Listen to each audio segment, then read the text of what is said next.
Champ now. Yes, I didn't say. What are you looking so sad about, Champ? I'm surprised. I mean, I'm really insulted. That's not right, what you just said. What do you mean, what I just said? I mean, I'm getting things about. I'm late getting on, but you talk. I said something about the greatest heavyweight champ, man. I'm a hometown man, and you talk about Joe Louis, man. Joe Louis wouldn't be nothing for me. Joe, I tell you, Joe, do you think you would have stood a chance with me? Well, Clay, one time during my career, I bombed a Formula One tour. I would have been a bum compared to you.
What's happening, my people? It's Cass Sports again, back for another afternoon with the family. That's right. You know what time it is. If it's Monday through Friday, 2 p.m., it's the Box Story, bringing you all that boxing history. Boxing is the greatest sport of them all. That's why we love it. Can't get enough of it. Salute to Miss Cass. Without her, none of this would be possible. Salute to everyone, and welcome to another episode of Cass Sports, the Box Story. Today, highlights of boxing history. Time for another episode of Highlights of Boxing History, where we cover a number of different subjects pertaining to the history of this great sport we love. We got a whole entire show full of history today. But how's the family this afternoon? Tuesday afternoon, still early in this big week of boxing history. We got, for the fight of today, we're going to look at a history of boxing in New York today. We're going to dig deep into Ali versus Liston 1. This is 36 years later after Tyson versus Douglas. We're going to get into that today, 36 years later. This year marks the 60th year of Top Rank Boxing.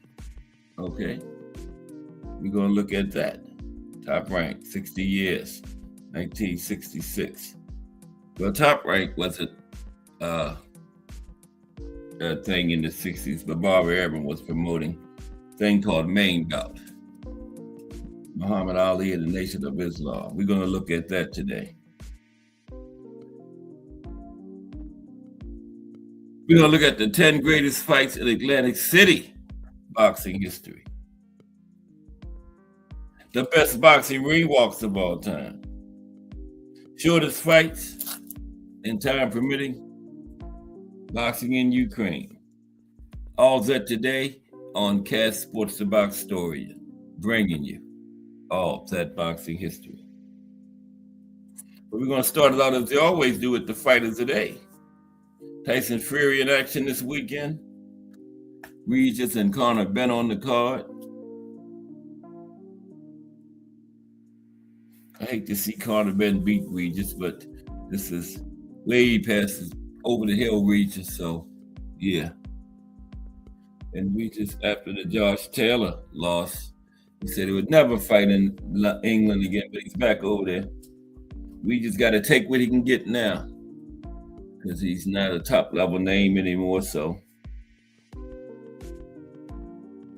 I don't call the Ben. Get in there with some of the champions: Ryan Garcia, Devin, Sandy Onis, Brian Norman, Karan Chukadalian, or whatever his name is. I don't call the Ben. Get in there with some of them. Let's pick out the old over-the-hill fights. Conor Ben is about the most overrated fighter in boxing today. Okay? He ain't that good. Let's get ready to get into our fighters today.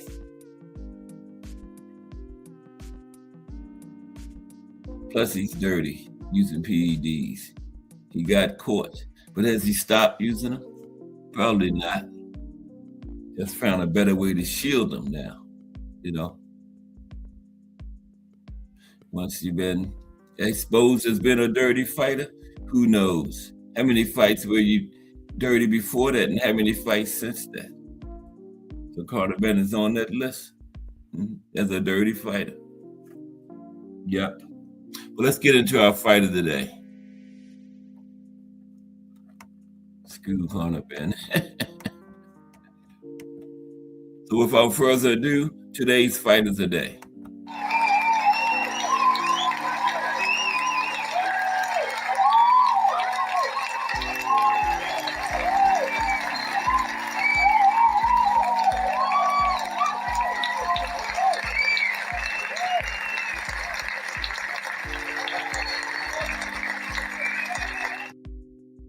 I said screw Conor Ben. Y'all know which word I meant. Start with an F. That's how I feel about Conor Ben cheating ass. Okay, but today's fighters today is Andy Bowen versus Jack Burke. April 6, 1893. The longest fight in boxing history. 110 rounds. Let's get into it. Get this thing started.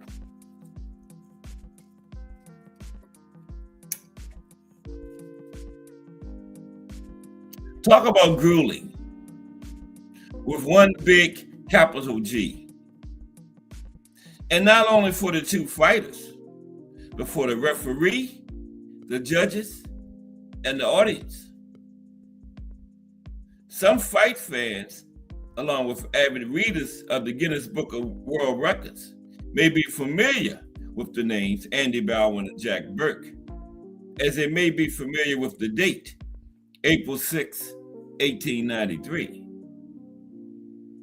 Because it was on this day, April 6, 1893, some 133 long years ago, that Burke and Bowen fought what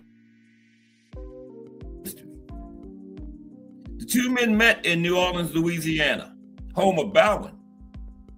And the fight began at 9 p.m. Thursday night, with the legalized violence lasting unimaginably until 4:34 a.m. Friday morning.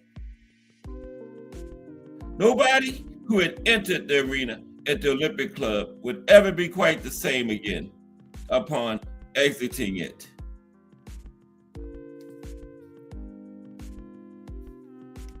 There's a shot of the Olympic Club. That's where it was at, New Orleans, Louisiana. The two fighters fighting for both the lightweight championship of the South and a purse of a then huge $2,500, 1893, remember, $2,500, would experience a different kind of hell to any modern day boxer.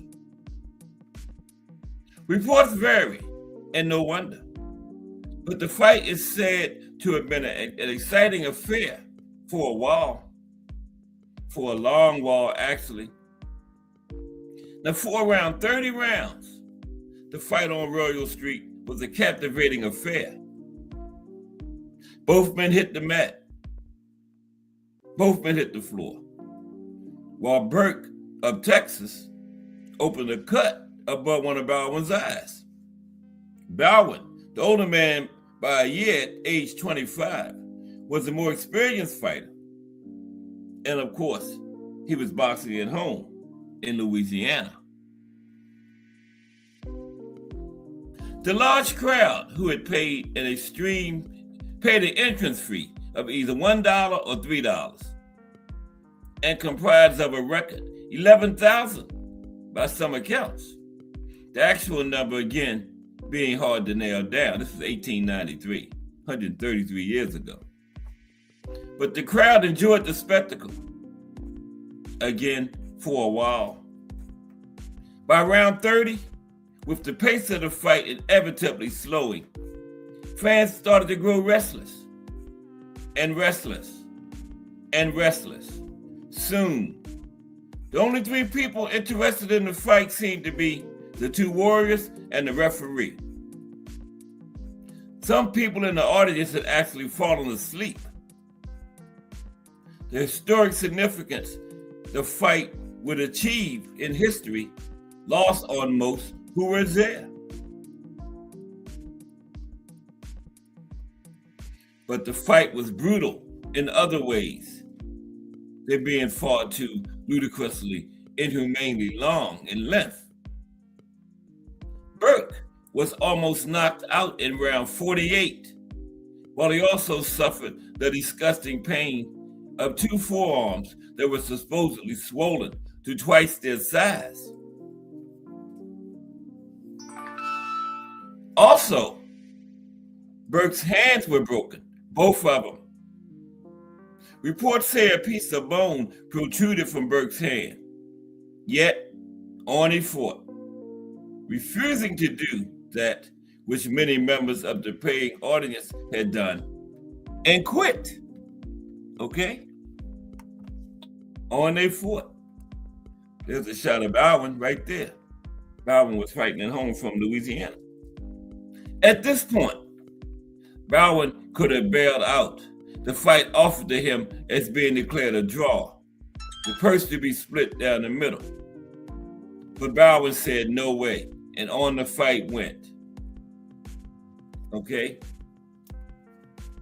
Now, remember, he was offered after about 30 rounds to have a draw. Burke's hands were said to have been injected with cocaine by this time. Burke, who was a clever boxer, who must have had nothing but an incredible fighting heart and an insane pain threshold, bobbed and weaved and fainted and slipped shots as he sought to run down the seemingly infinite clock. Bowen was unable to land a significant blow. On and on and on and on the fight went. By round 93, the referee was exhausted and had to be replaced. Yet, on the two fighters went. Okay, round 93, they replaced the referee, but they kept going. In round 105, yes, round 105, Bowen fell after missing with a punch, the momentum sending him crashing right into his rival's elbow, jaw first. Down the stricken, battered fighter went, only to get back up. Finally, mercifully, the fight was stopped after the conclusion of the 110th round. Neither man had anything left to fight with, and the officials at last did what they should have done rounds ago, long hours ago, and that was stop the fight. Okay? And in the end, who won? No one. The fight instead was scored a draw. And remember, after 30 rounds, they offered them to stop the fight and declared the draw. And it was like, no. They went on for 80 more rounds after that 30 when they offered them to stop and call it a draw. And it still ended up in a draw after 80 more rounds. That's crazy. Nobody won the fight, though. The fight instead was scored a draw. With dawn approaching Friday morning, this after the fight night of all fight nights, started Thursday night. Both men, imaginably weary fighters, they were carried home, with Burke in far worse physical shape than Bowen was. In fact, Bowen had enough strength to shout how he had been robbed. Certainly, Bowen was far less busted up than was his opponent, Burke. It is Burke. Burke had bones protruding from his elbows and everything, man. Mike Masick, salute Mike Masick.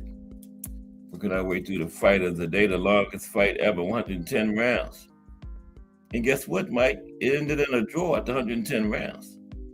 And the officials offered them after 30 rounds to end it and call it a draw. They said no. They fought for 80 more rounds after that, only for it to end in a draw anyway. Reports say Burke suffered the following injuries: 2 broken hands, swollen forearms, a swollen stomach, puffy eyes and ears, and violent welts on his side and back.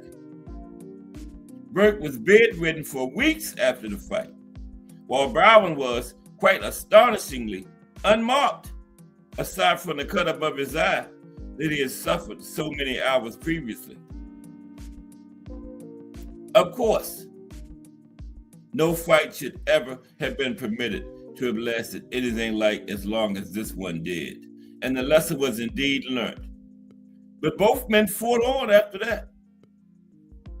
Bowen tragically died in 1894. This after hitting his head on a non-canvas floor in the 18th round of another war. 1894. Didn't even have canvas on the mat. Burke passed away from a heart attack in 1913. Together, these two stupendously brave fighting men hold a quite unique, indeed untouchable place in boxing history. The longest fight ever, 110 rounds. There you have it, the fight of the day. 110 crazy rounds. Wow. Okay. So highlights of boxing history today. We're going to talk about a number of different subjects today. We're going to start out with the history of boxing in New York. Back to New York again. Okay.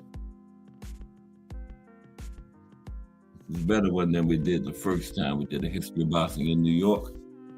Yeah, they had some bare knuckles boxing up there and everything before they got into the glove era. They had to go underground because boxing was bad for a while up there. Had to go underground with it. The highlights of boxing history today. First, history of boxing in New York.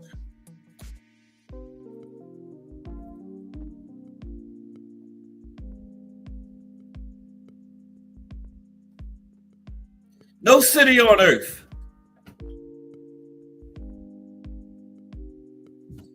has shaped boxing more than New York. For more than a century, New York City has been the sport's undisputed capital, the place where prize fighting was legalized, where the rules were written, where the champions were crowned, and where the business of boxing was invented. From bare knuckle brawls in underground athletic clubs to sold-out spectacles at Madison Square Garden, the history of boxing in New York City is, in many ways, the history of boxing itself. Now, before the Walker Law, boxing's underground era, excuse me, before the Walker Law, boxing's underground era, I was just talking about, boxing was illegal. So they had to go underground with it. The Walker Law was what legalized it, but we're going to talk now a little bit about before the Walker Law.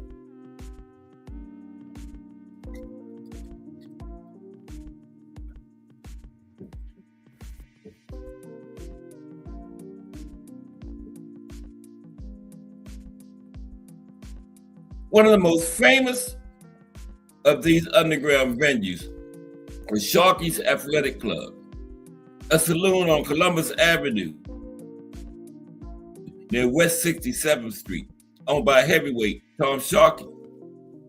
The painter George Bellows, who lived across the street, immortalized the scene in his 1909 masterpiece, Stag at Sharkey's, one of the most iconic images in American art, depicting two fighters bathed in light, while spectators howled from the darkness. Bellows was part of the Ashcan School, a group of artists drawn to the gritty realism of New York life, and boxing was their perfect subject.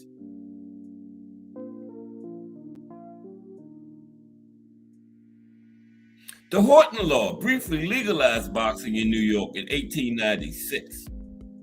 The governor, Theodore Roosevelt, himself a boxer at Harvard, pushed for its repeal in 1900 after a string of ring fatalities and corruption scandals. For the next 2 decades, pro boxing in New York operated in a legal gray area, with fights technically disguised as private club exhibitions. The Frawley Law of 1911 legalized 10-round no-decision fights, where no winner was officially declared, but it too was repealed in 1917, leaving the sport in limbo again. Now, the Walker Law and the birth of modern boxing. The Walker Law came along. It was the birth of modern boxing.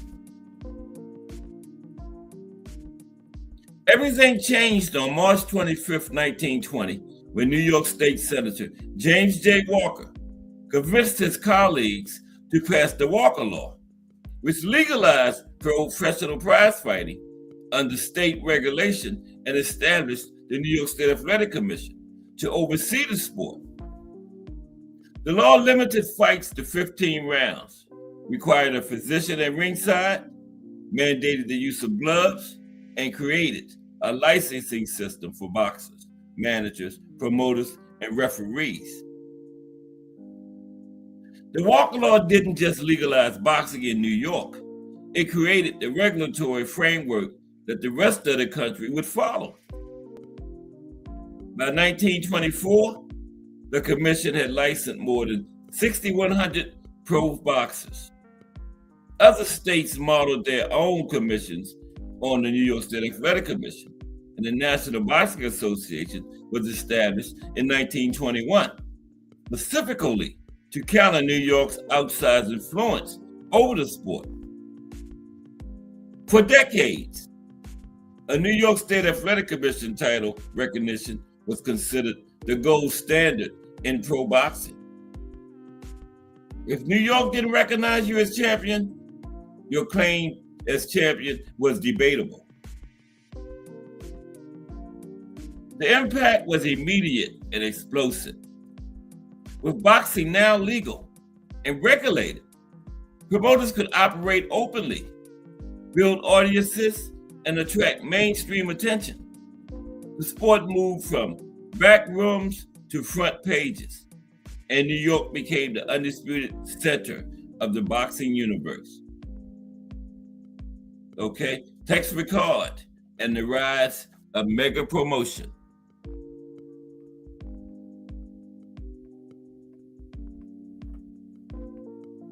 Text. Okay, excuse me for one moment, please. Text record and the rise of mega promotion.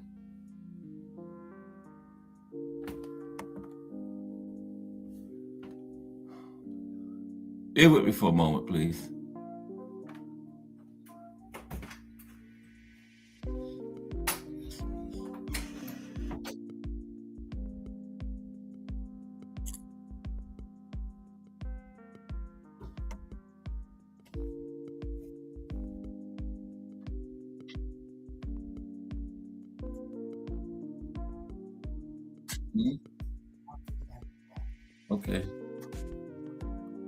Okay.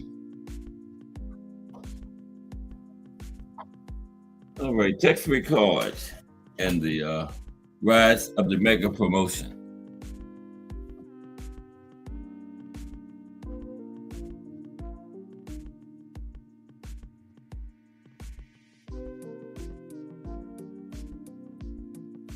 Okay. There's a shot of text right there. He was the first big-time promoter of note. No figure was more important to boxing's emergence as a mainstream spectacle than promoter Tex Rickard. A former gold prospector and saloon owner from Texas, Rickard understood something fundamental about the fight game. Boxing wasn't just a sport, it was entertainment. And the promotion was as important as the fight. Rickard had already staged the first $1 million gate in boxing history when Jack Dempsey knocked out Georges Carpenter in 1921 at a specially built wooden stadium in Jersey City, New Jersey, just across the river from Manhattan. He then brought big-time boxing directly into New York City, partnering with Madison Square Garden and eventually becoming the president of the Garden. Under Rickard's stewardship, the Garden became the epicenter of pro boxing, hosting championship fights that attracted society figures, celebrities, politicians, and enormous press coverage. Rickard's genius was in matchmaking narratives as much as fights. He understood that ethnic rivalries, national pride, and personality clashes sold tickets. In a city teeming with immigrant communities, Irish, Italian, Jewish, Black American, Puerto Rican, boxing became a vehicle for cultural identity and upward mobility. Every neighborhood had its fighters, and the city's arenas were packed with fans who saw their own stories reflected in the boxing ring.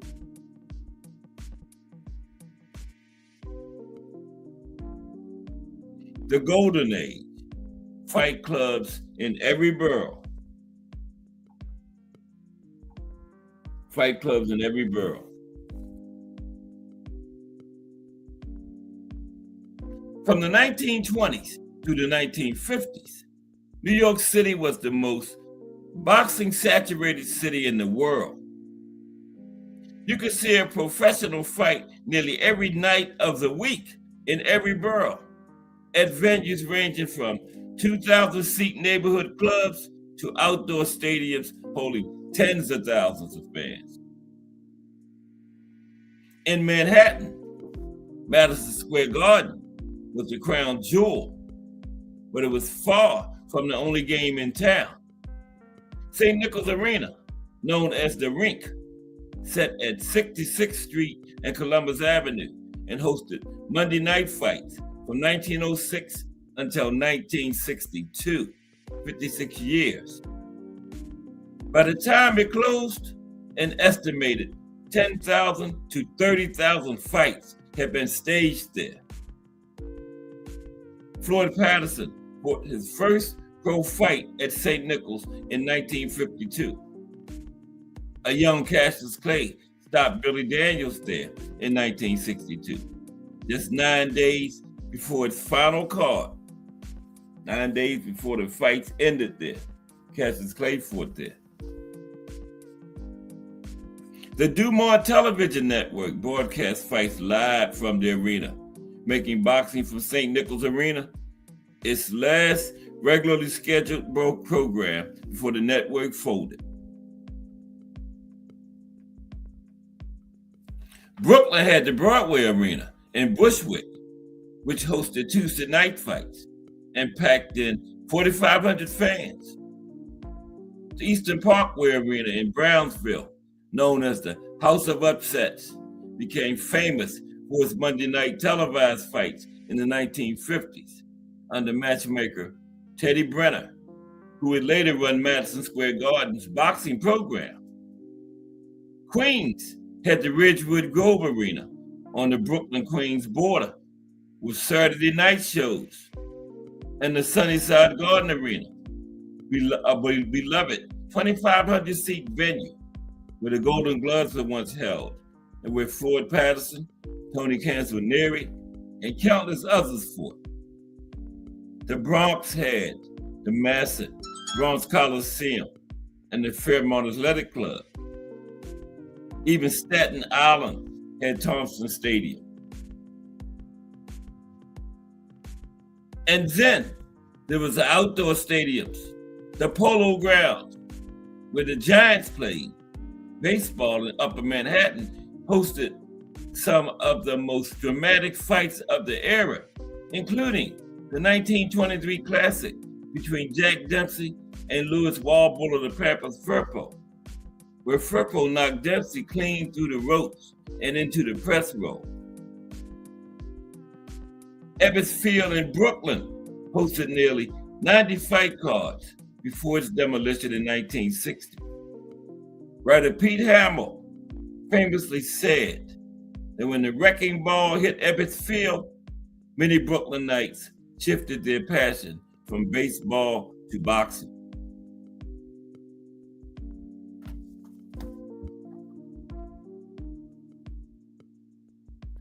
Highlights of boxing history today.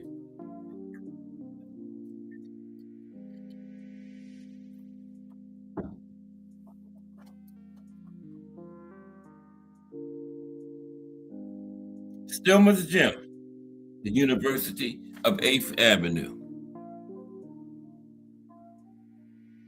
Stillman's. They called it the University of 8th Avenue.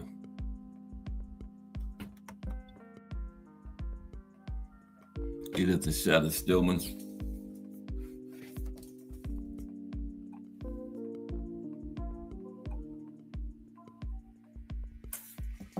Okay. If the arenas were where boxing's drama played out for the public, Stillman's Gym was where it lived every day. Located at 919 8th Avenue in Manhattan, just 2 blocks from the old Madison Square Garden. Stillman's was the most famous boxing gym in the world from the 1920s through the 1950s. The place writer A.J. Liebling of the New Yorker dubbed the University of 8th Avenue.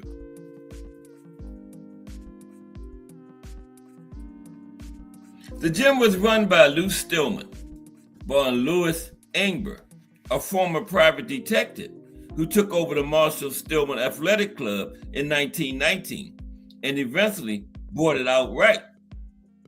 Stillman was an unforgettable character, acid-tongued, perpetually armed with a loaded .38 under his tweed jacket, and famous for calling everyone, including world champions, your bum.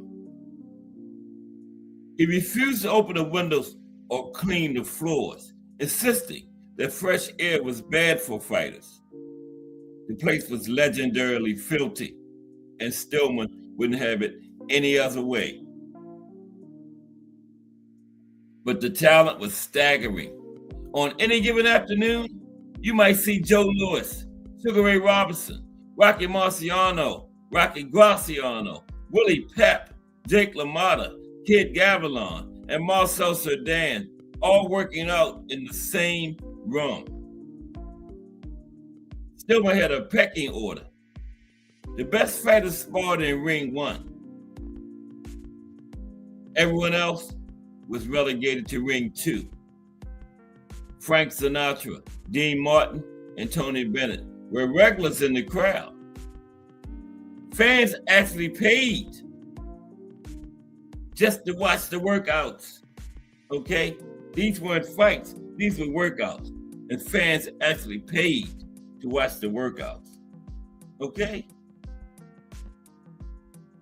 By the time Stillman sold the gym in 1959, more than 35,000 boxers had trained within its walls.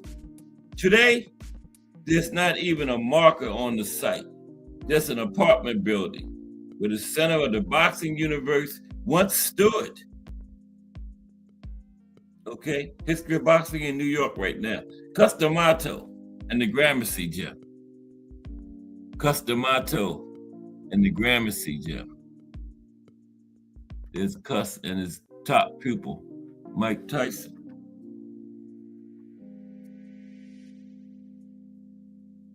Okay, Customato and the Gramercy Gym.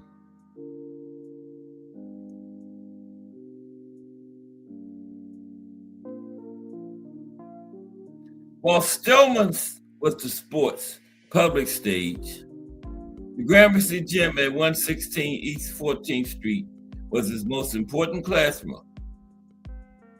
This was the domain of Customato, the Bronx-born trainer and manager who developed the peekaboo defensive style and produced 3 world champions, Floyd Patterson, Jose Torres, and Mike Tyson. D'Amato opened the gym in 1939 and spent decades there, fighting not just opponents in the ring, but the International Boxing Club, a powerful organization with alleged mob ties that controlled championship boxing in the 1950s. D'Amato refused to do business with them, which cost his fighters opportunities, but earned him a reputation as one of the few honest men in the game.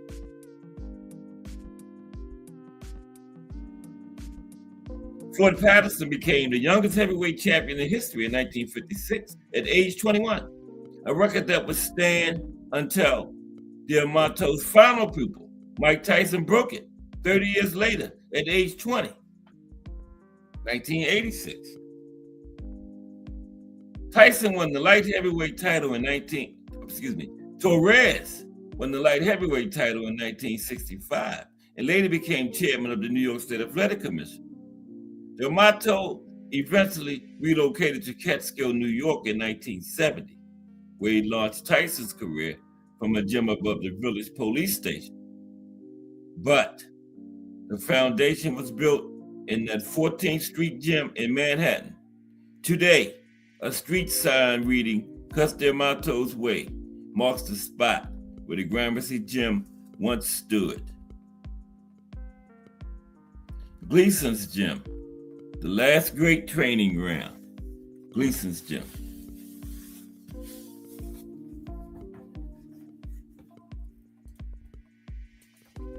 Gleason's Gym, the last great training ground.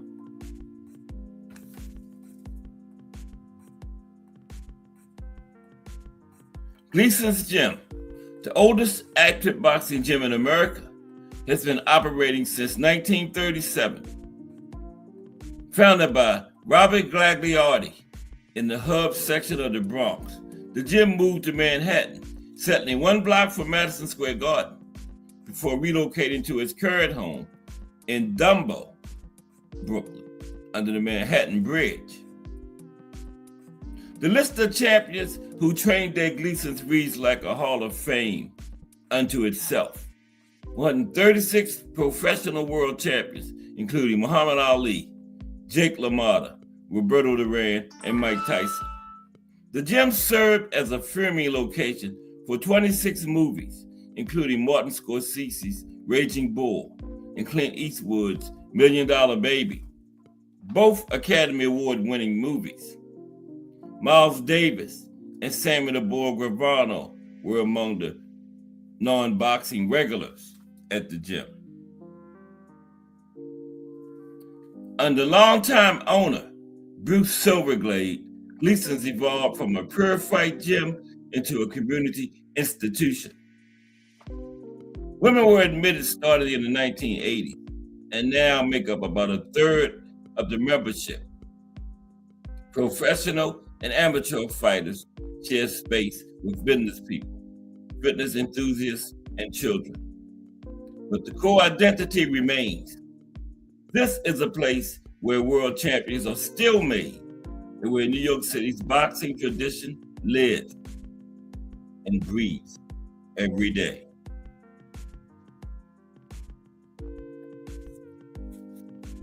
And then, of course, in New York, we talked about this yesterday, Madison Square Garden, the Mecca. The Mecca, the garden. You know, let's touch on the garden briefly again today. Yeah, talking about the history of New York right now.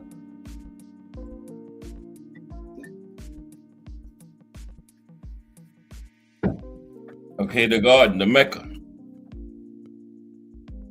So, no venue is more synonymous with boxing than Madison Square Garden.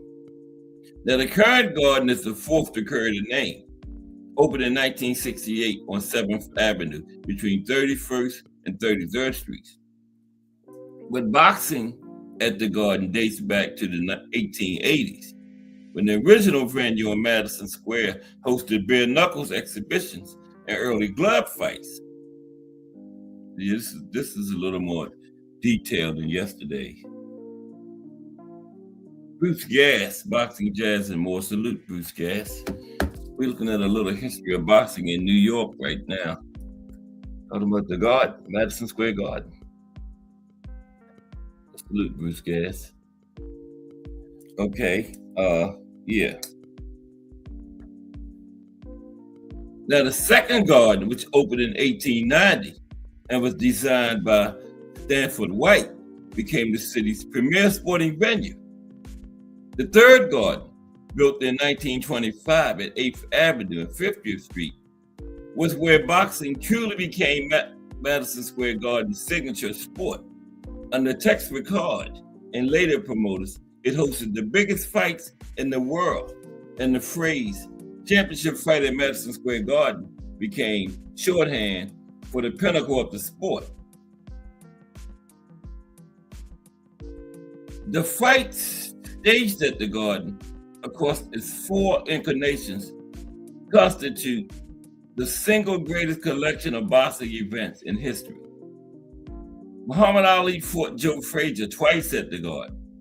The first in March 1971, Fight of the Century, remains one of the most anticipated sporting events ever. Joe Louis fought there. Sugar Ray Robinson fought there. Roberto Duran won the lightweight title from Ken Buchanan there, his first title.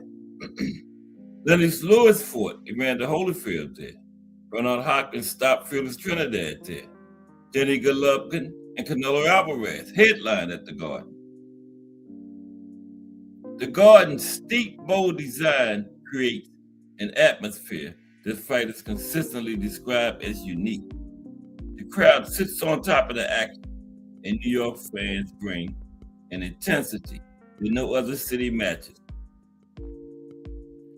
MSG on a fighter's record remains the ultimate credential. It is, without argument, the most important boxing venue in the history of the sport of boxing.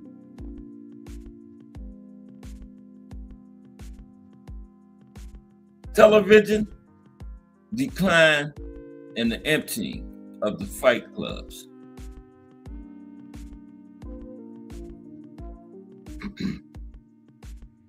Now, the very thing that brought boxing into millions of homes ultimately gutted the ecosystem that sustained it.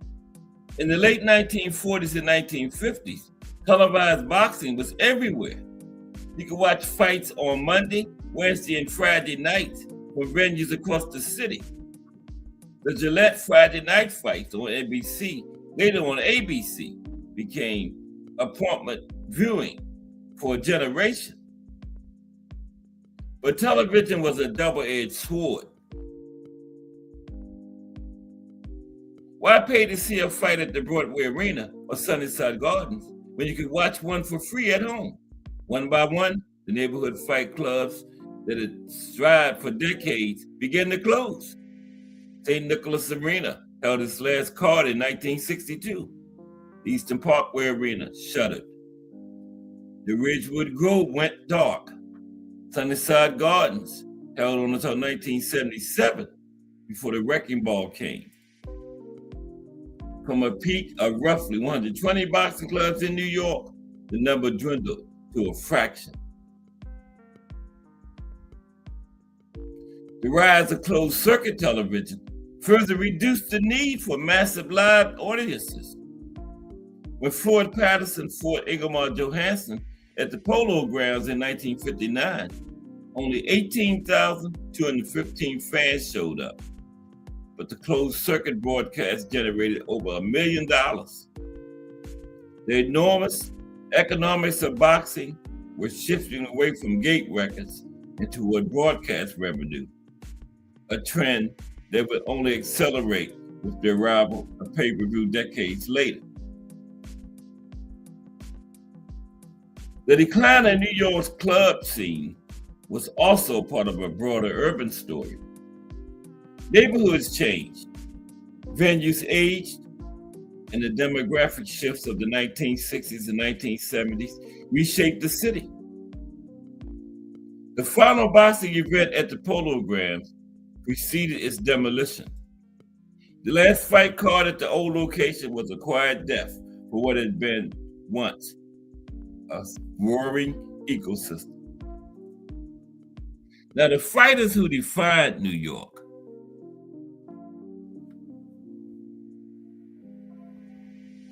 The fighters who defined New York.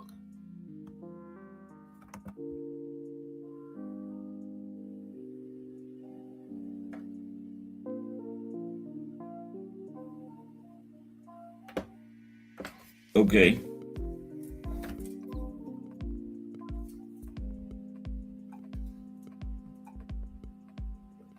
Fighters who defined New York. Now, New York City has produced, adopted, and showcased more great boxers than any city in history. The list is overwhelming in its depth. Sugar Ray Robinson, born Walker Smith Jr.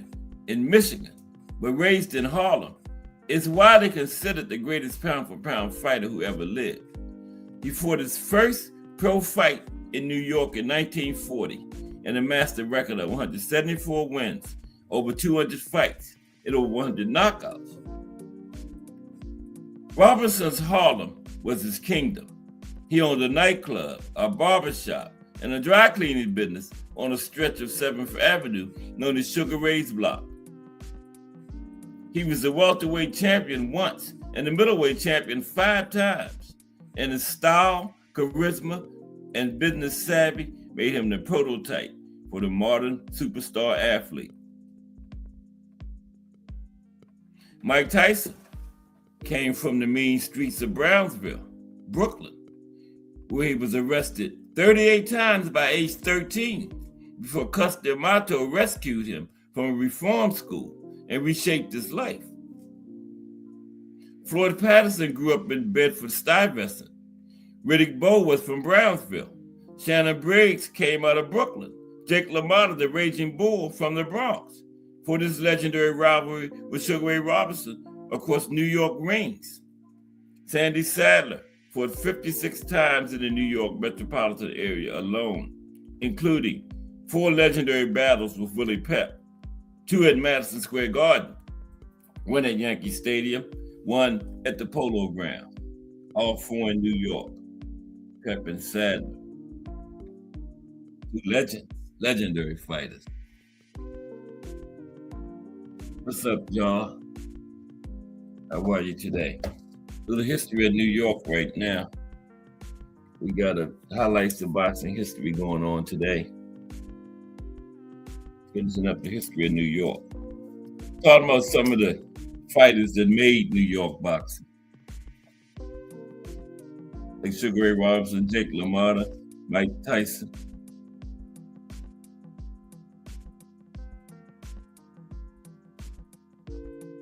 And boxing was always the sport of New York's immigrant communities.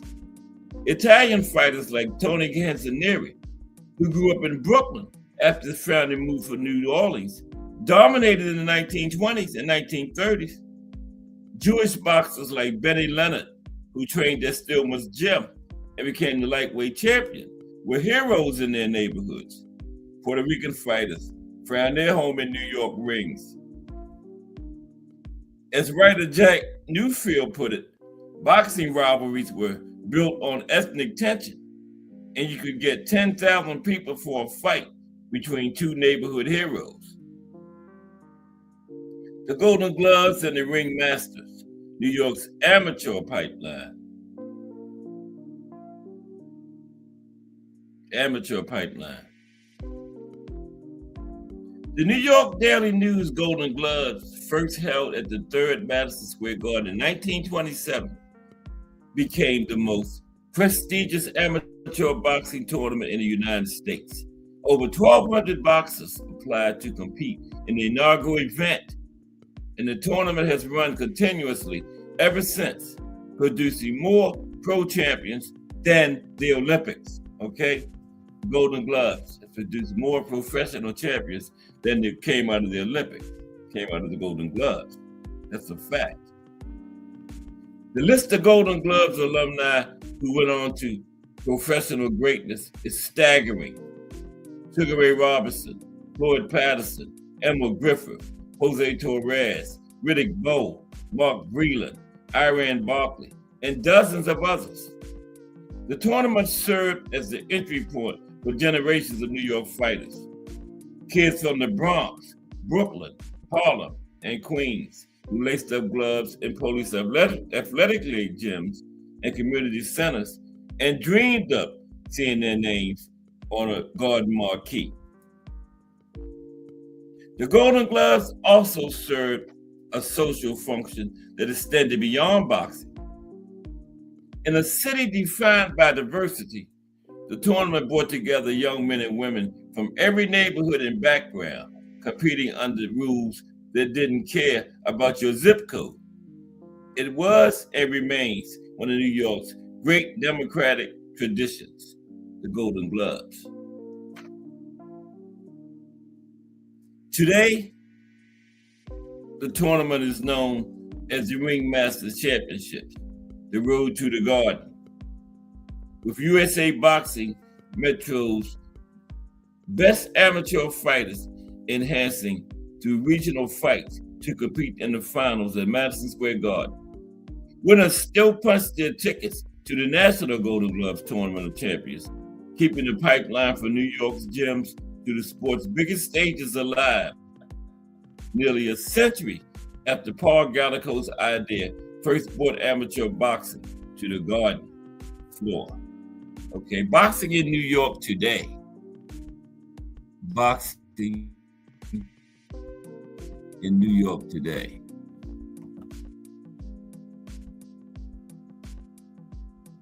This is a shot and shoot. Boxing in New York today. Kensaw Love One in the building. What's up? Kensaw Love up one. Tell me with a super chat. Appreciate you. One in the building. Boxing in New York today.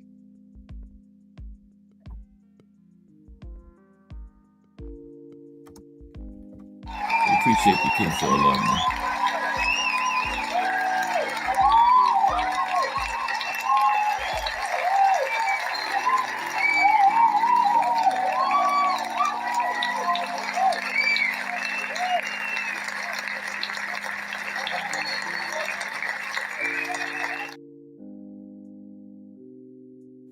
Okay, but now boxing in New York today.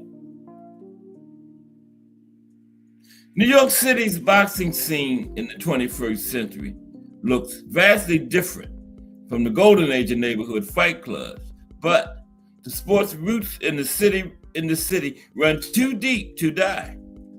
Madison Square Garden continues to host major championship cards.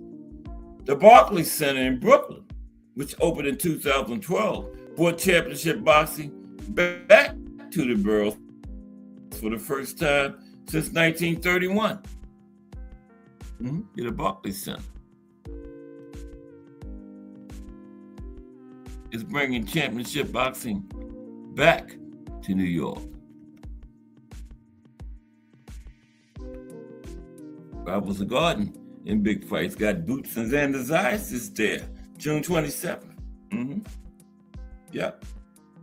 And the Barclays Center has since hosted more than 250 fights and 60 title fights since its opening.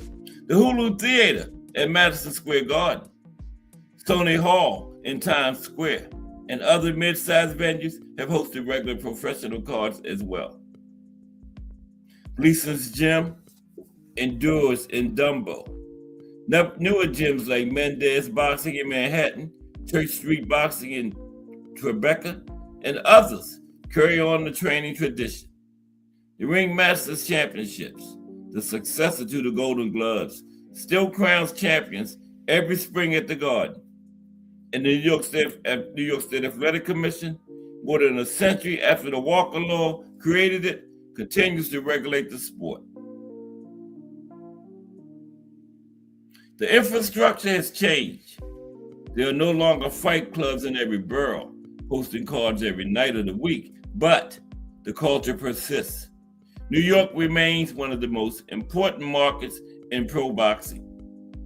Fighters still dream of headlining at Madison Square Garden. Promoters like Boxing Insider Promotions, along with the major networks and streaming platforms, continue to bring pro boxing into the New York metropolitan area.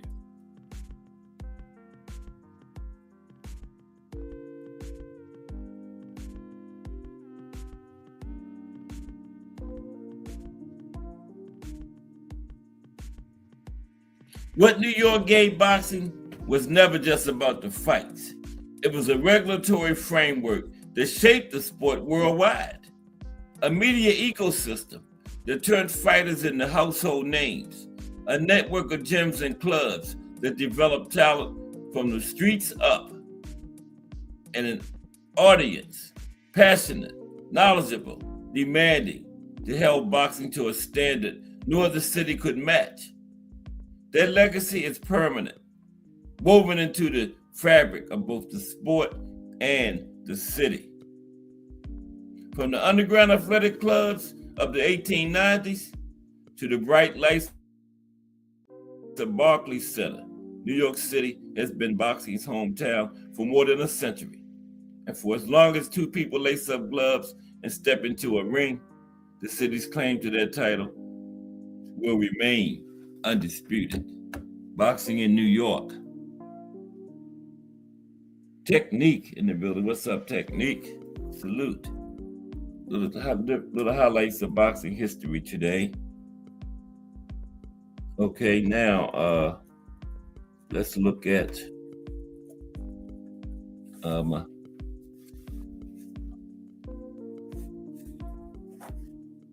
Ali Liston 1. We're going to dig into that now. Muhammad Ali and Sonny Liston 1. That first historic fight between those two.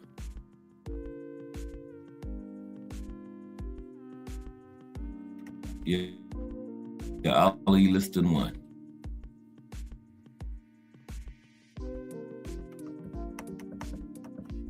Okay, let's take a look at that. Muhammad Ali, Sonny Liston 1.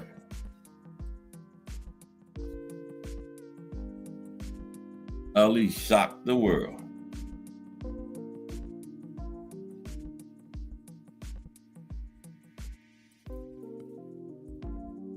Truly did. Okay, here we go.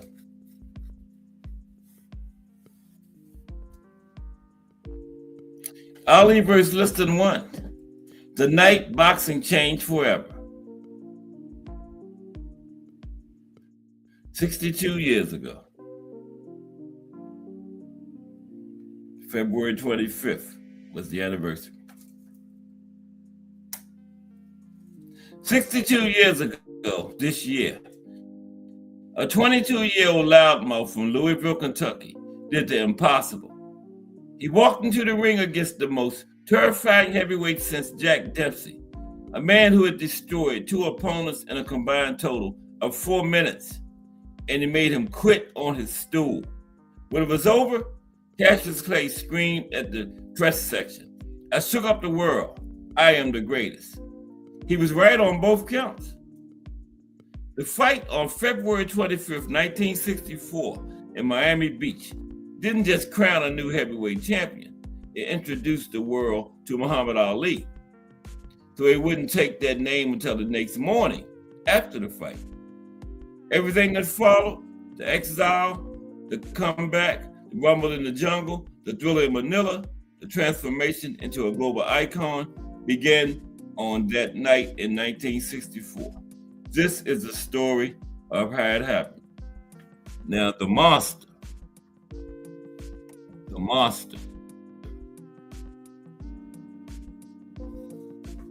Charles Sonny Liston was born into poverty in Arkansas, one of 25 children, fathered by a sharecropper who beat him on a regular basis.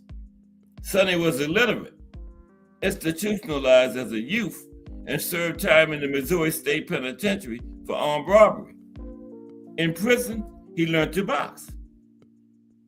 Liston turned pro in 1953 and spent the next decade establishing himself as the most feared man in boxing. He was 6'1" with an 84-inch reach, the longest of any heavyweight champion in history at that point. His jab was a weapon, thrown with the force of most fighters' power punches. His left hook had ended fights and careers. His dead-eyed stare unnerved opponents before a punch was even thrown. Yeah, you know how they say power punches, jabs. Every punch Sonny Liston threw was a power punch. Okay, he didn't throw nothing but power punches.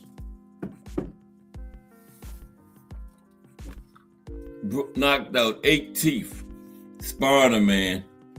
The man had headgear on, and that was with a jab from Sonny. Knocked 8 teeth out of the man's mouth with a jab, and the man had headgear on. Okay?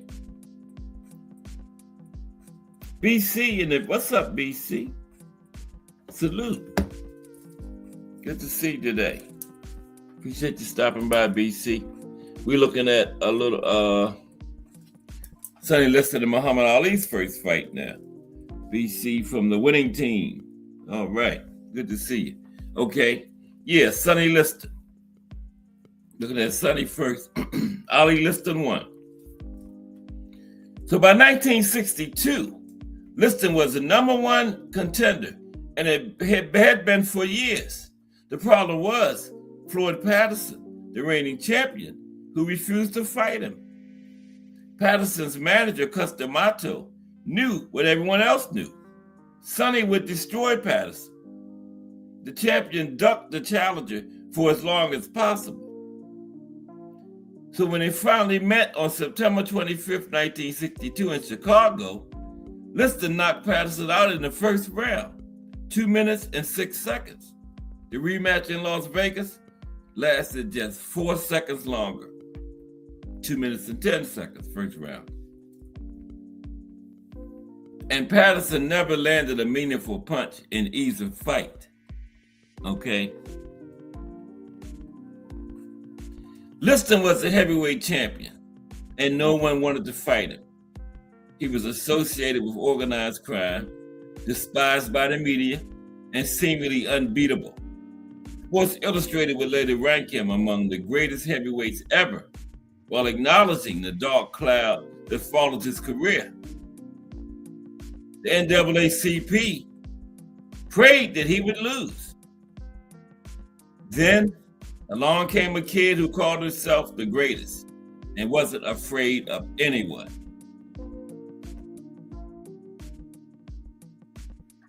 The Louisville Lip. Cassius Marcellus Clay, Jr. was born on January 17, 1942 in Louisville, Kentucky. His father painted signs and murals. His mother was a domestic worker. He started boxing at age 12 after someone stole his bicycle. And he told a police officer who happened to run a boxing gym that they wanted to find the thief and beat him up. Which I see old school. Muhammad Ali's father do the same thing old school does. Paint signs and stuff. Go up there in the air. I wonder if old school knew that. Wow. I never knew that. Okay. So by 18, Clay had won 100 of 108 amateur fights, 2 national Golden Gloves titles, and the 1960 Olympic light heavyweight gold medal in Rome. He turned pro immediately, backed by a group of Louisville businessmen called the Louisville Sponsoring Group, who provided financial security and careful career management. Now, Clay was unlike any heavyweight before him. He was fast, blindingly fast, with feet that danced and hands that flicked jabs faster than observers could count. He held his hands low, pulled his head back from punches instead of blocking them, and talked constantly before, during, and after fight. He predicted rounds, insulted opponents, declared himself pretty enough to be in movies. The boxing establishment didn't know what to make of him. A.J. Liebling, the great boxing writer, dismissed him as a freak. Old-timers said his style would get him killed against a real puncher. But Clay kept winning. 19 straight fights, 15 by knockout. And he also kept talking. By late 1963, he was the top contender for the crown. He started calling Sonny Liston out publicly, showing up at Liston's home in Denver, driving through the neighborhood at 3 a.m., honking his horn, shouting challenges from his car window. Liston, who had never been mocked before, ceased. Liston was mad. So the fight was made for February 25th, 1964 at the Miami Beach Convention Center. The betting odds opened at 7-1 against Clay and drifted as high as 8-1 in some places. According to the History Channel, 43 of 46 boxing writers polled picked Liston. Many predicted Clay wouldn't survive 3 rounds. Okay? So the weigh-in was a spectacle all on its own. Okay? The weigh-in. The morning of the fight, they weighed in the same days then, 64. The morning of the fight, Clay arrived at the weigh-in and appeared to have lost his mind. He screamed at Liston. He lunged toward him. He had to be physically restrained by his cornerman while shouting, "I'm going to eat you alive." His pulse was measured at 120 beats per minute, double the normal rate. The Miami Beach Boxing Commission doctor expressed concern that Clay was too emotionally unstable to fight and fined him $2,500 for his behavior. He got fined. The performance, and it wasn't a performance, reinforced the narrative that Clay was terrified. The odds moved further in Liston's favor. Smart money said the kid had cracked before the fight even started. Years later, Clay's trainer, Angelo Dundee, revealed that Clay's pulse was normal within minutes of leaving the weigh-in. The entire display had been calculated to get inside Liston's head. to make the champion think he was facing a crazy man who couldn't be intimidated. I wanted him thinking about me, not himself, Ali said later. I wanted to be in his mind. Okay? The fight. The fight.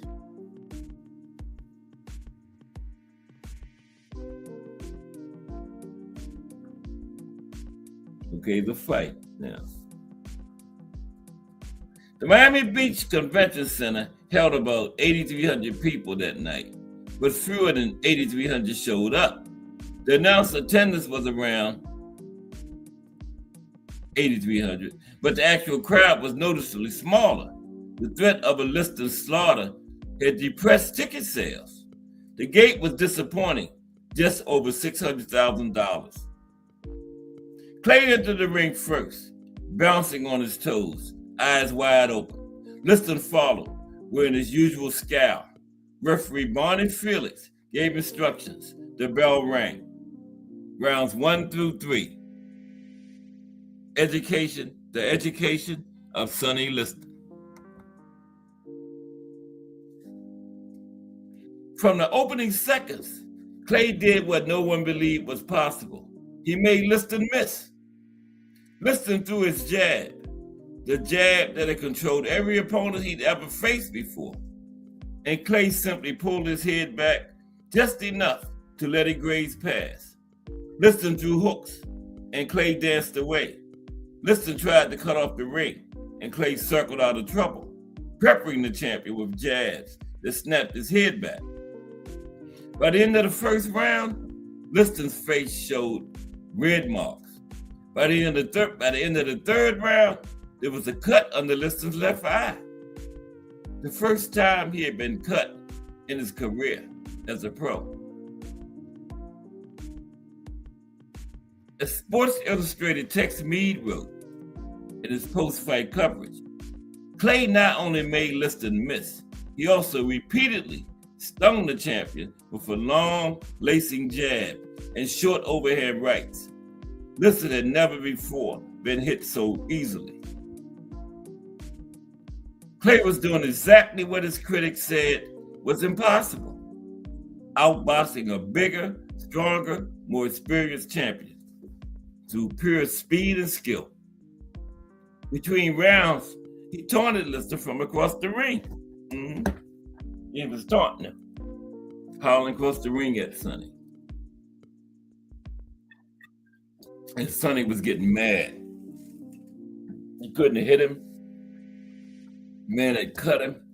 And now between rounds, he over there howling insults at him.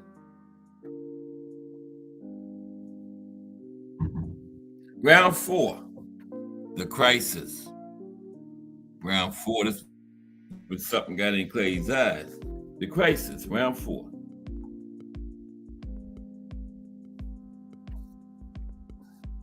Something was wrong with Clay's eyes. Between the 4th and 5th rounds, Clay returned to his corner, blinking furiously, tears streaming down his face. He told Angelo Dundee he couldn't see, that something was burning his eyes. He wanted to quit. To this day, no one knows exactly what happened. The most common theory is that a coagulant used to close Liston's cut transferred to Clay's blood and then to his eyes when Clay rubbed his face. Some suspected Liston's corner of deliberate sabotage. Others thought it was an accident. I think when in the clinches, Clay was putting his head on Liston's shoulder, and some of that ointment they was putting on his shoulder in the corner got on his forehead. And Angelo Dundee accidentally wiped it down into his eyes between rounds. That's what I think happened. Because I watched it, and yet during the clinches, Clay was putting his head on Liston's shoulder. And then in the corner, Angelo Dundee was wiping down, sweat from his forehead, wiping down. But I think he wiped the stuff right into Clay's eyes. I don't think Liston tried to cheat or anything. I think that's what happened.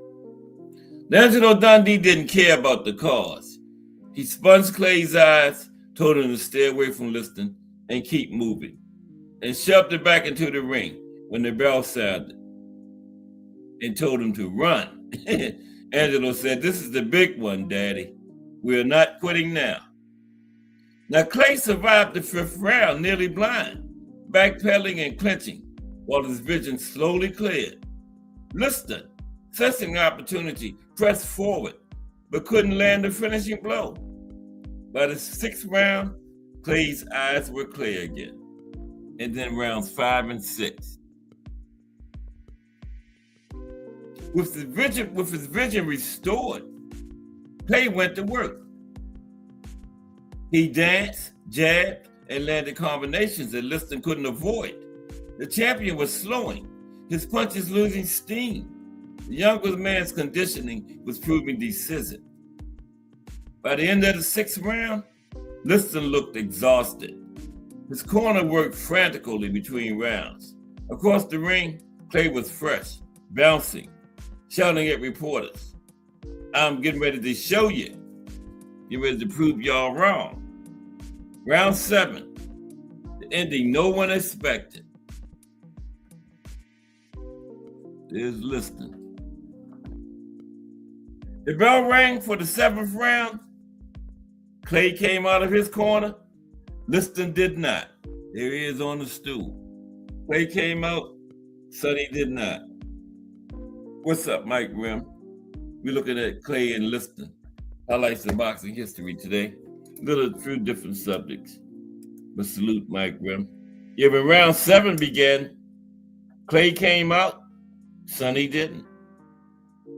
There's Sonny on the stool. And Clay really messed his face up. They said Sonny had pulled something in his shoulder, but I think it was more that he couldn't see. Look at it. His shoulder could have been 100%. Sonny still wasn't coming back out there. Sonny had had enough. But anyway, round 7, Sonny didn't come out. He sat on a stool, mouthpiece out, and told the corner he couldn't continue. He cited a shoulder injury, a torn tendon in his left shoulder. It was later claimed. Referee Barney Felix walked across the ring and raised Clay's hand. Cassius Clay was the heavyweight champion of the world. Sports Illustrated reported that a team of fight doctors at St. Francis Hospital in Miami Beach examined Liston's arm and agreed it was too badly damaged for him to continue. Did they examine his eyes? They was pretty badly damaged too, swollen shut, damn near. But questions lingered. As Arthur David Remnick detailed in his book, King of the World, one of Liston's cornermen later admitted the shoulder story was fabricated to justify a rematch clause. I shook up the world.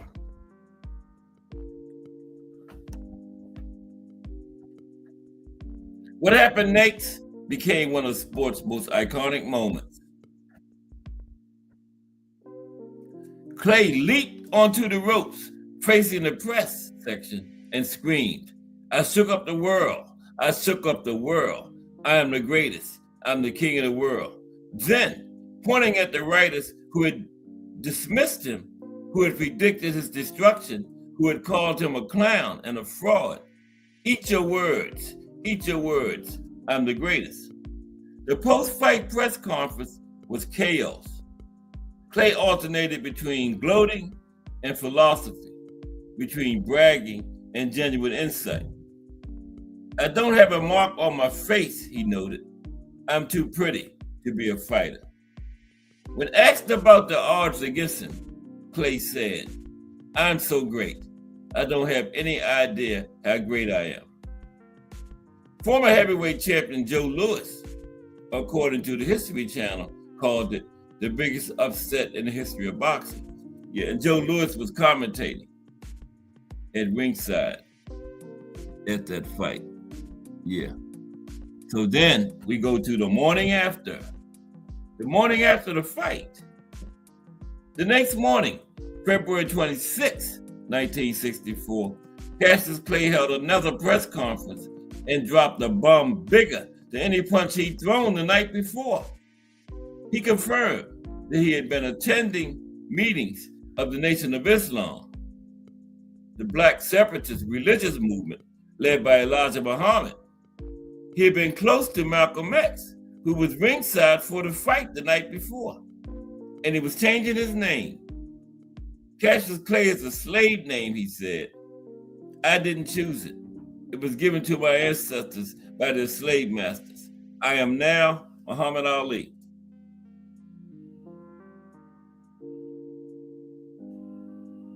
White America recoiled.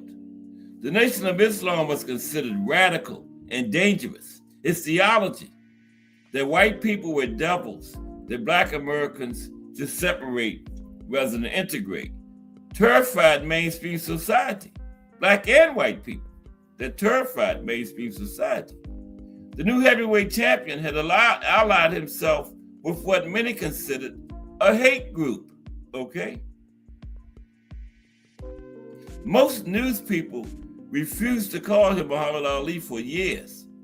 Other boxers, notably Ernie Terrell, called him Clay as a deliberate insult. Ali made Terrell pay for it in the ring, battering him for 15 rounds while shouting, "What's my name?" And Terrell never did call him Ali in that fight neither. Some people say he did, but he didn't. They asked Terrell after the fight, they said, "Why didn't you just call him Ali?" Terrell said, "I was getting so beat so bad, I was just trying to survive. I don't know what the hell," he didn't know what the hell he was asking me. Terrell said, "I don't even know what the hell he was asking me. If he probably knew, he probably would have called him Ali." Okay. Yeah, but during that fight, Ali was beating him up, shouting, "What's my name?" But Terrell never did call him Ali. Because like I said, Terrell said he didn't even know what the hell he was saying. He was getting beat so bad. But the conversion was genuine, and Ali never wavered. He remained a Muslim for the rest of his life, eventually transitioning to mainstream Sunni Islam after the Nation of Islam fractured in the 1970s. Okay? But they did have a rematch, Sunni and Ali. They had a rematch. The rematch. So they listed Ali too, Muhammad Ali too. Now Ali and Lister met again on May 25th, 1965. You have to excuse me, I got a bad cold. It seems like my voice getting weak, but we're gonna make it. Let me take a drink of water. Miss Cass gave me this cold. Okay, let's continue. The rematch.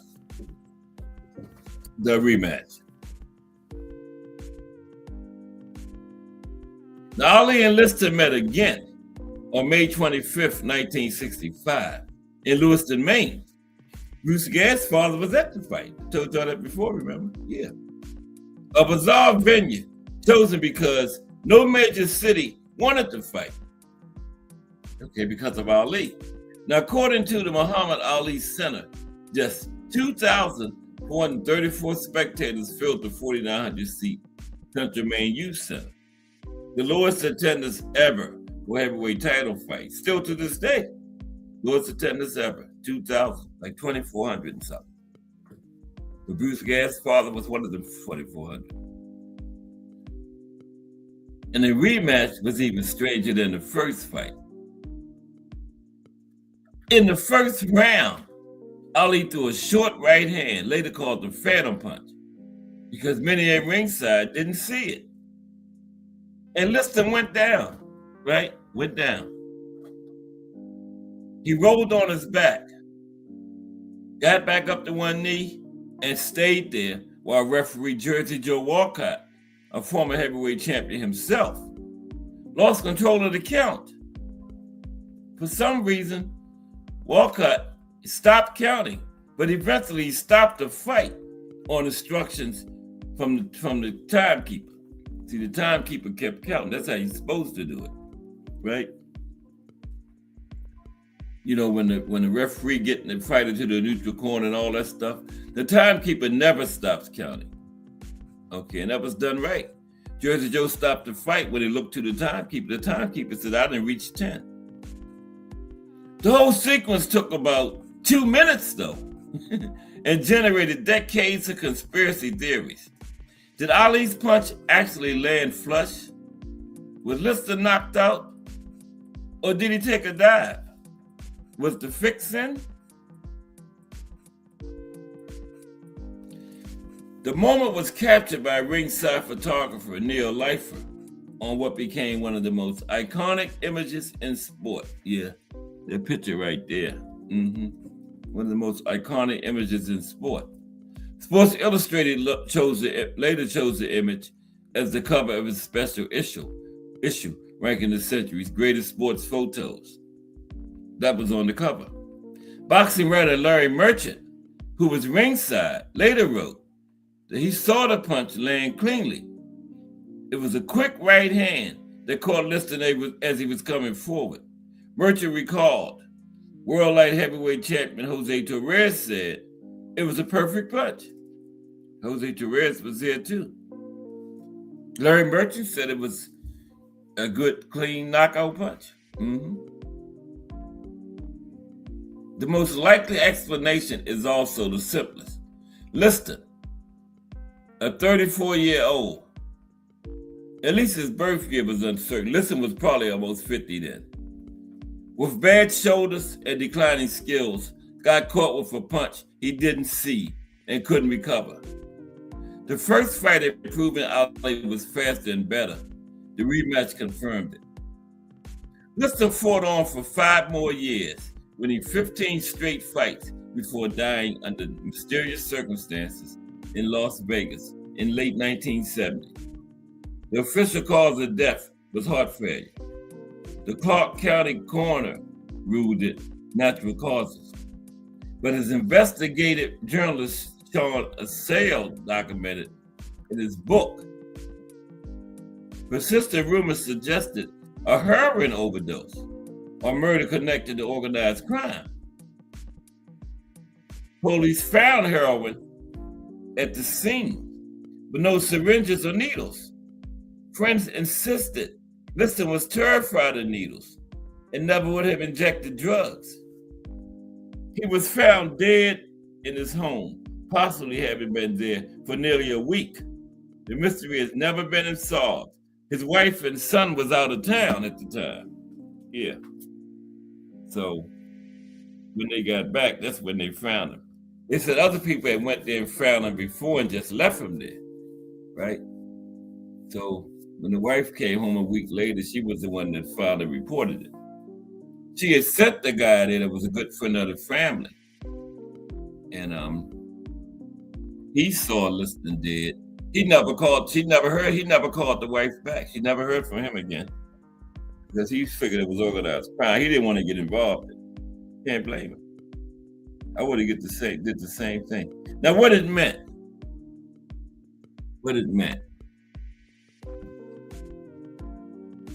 What's up, Cameron? Cameron Terrell in the building.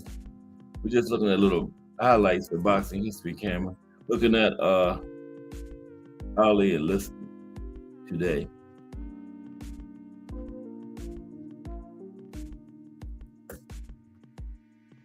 Okay, what it meant. Now, the first Ali Liston fight changed boxing in ways that are still felt today. Speed over power.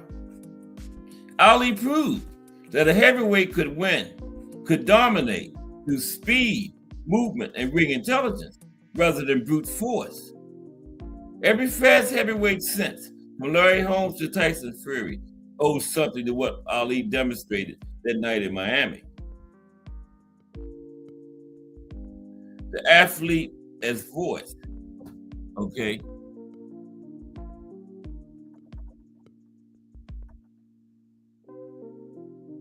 Before Ali, athletes were expected to be apolitical, grateful for their success, deferential to white America, silent on matters outside their sport.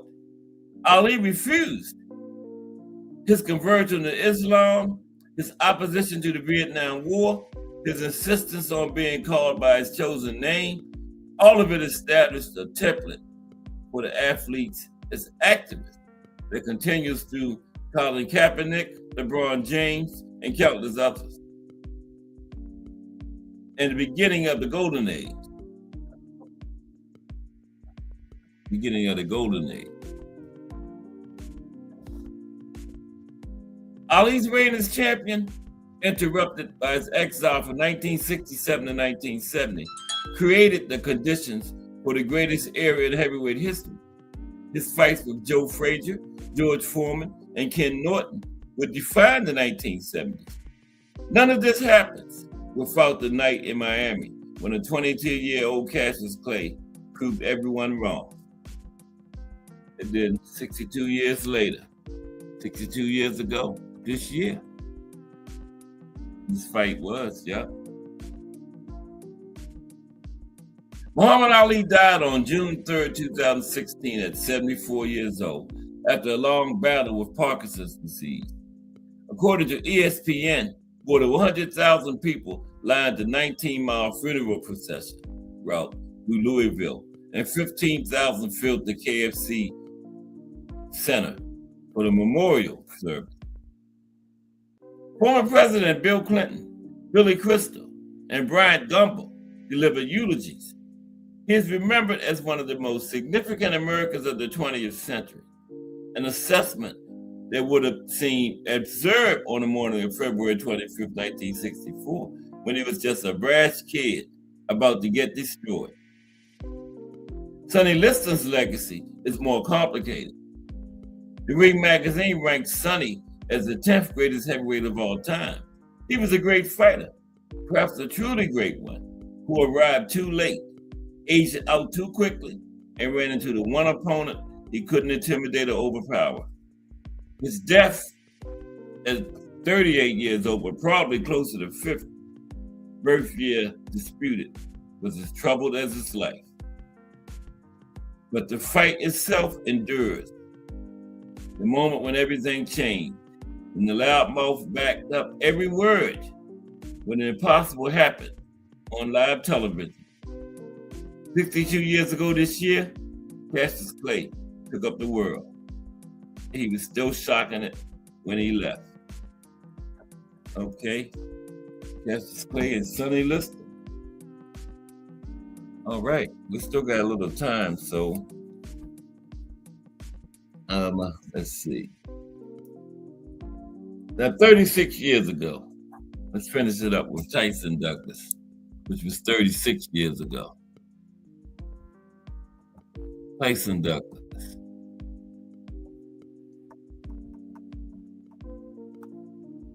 "36 years ago. Let's talk about that. Highlights of boxing history today. Yeah, 1990. Yeah, that's unbelievable that they fought at the Tokyo Dome, and the first fight there since then was just 2 years ago when Monster fought Louis Neary. Wow. But they had plenty of fights there.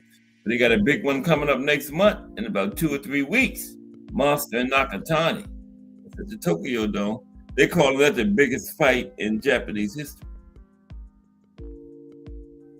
It's a biggie.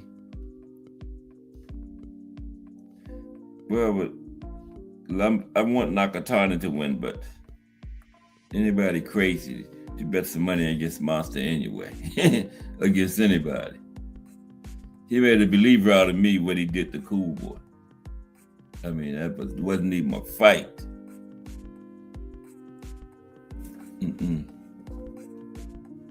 Okay, let's look at Tyson versus Douglas.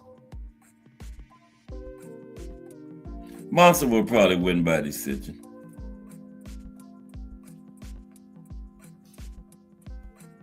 Tyson Douglas 36 years later. All right. Let's talk about that one. Now, 36 years ago this year, February 11th, 1990, the impossible happened inside the Tokyo Dome.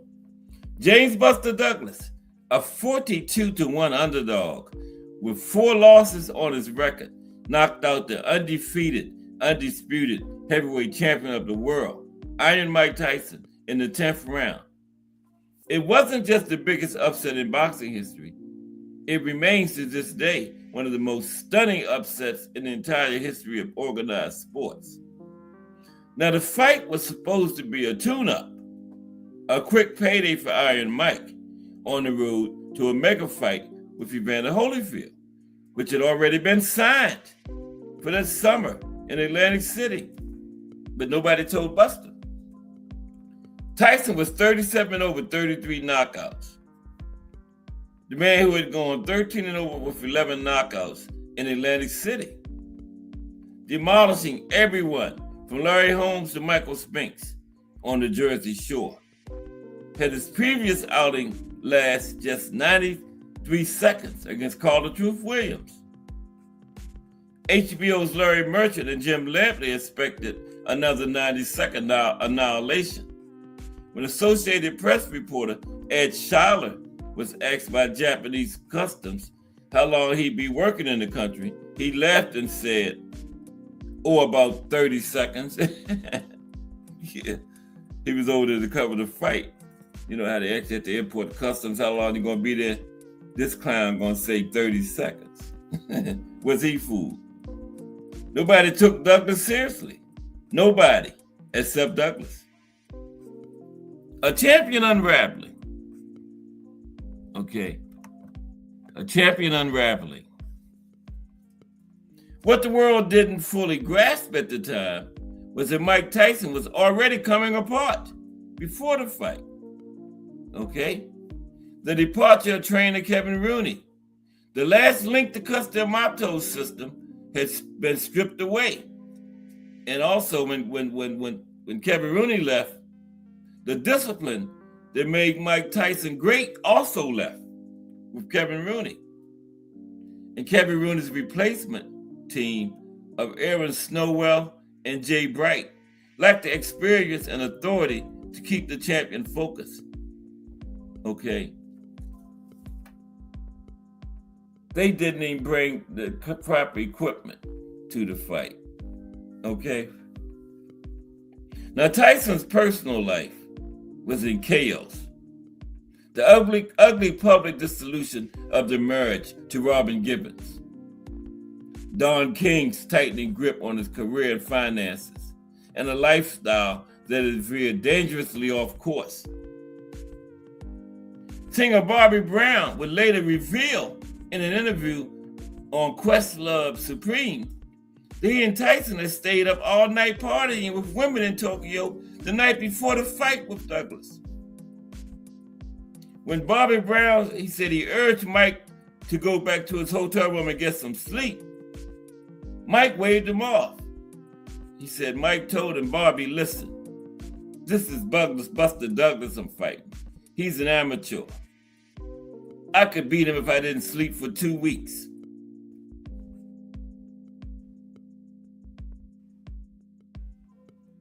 Okay, that's what he told Bobby Brown. Was like, "Mike, you better go get some rest. You got to fight tomorrow.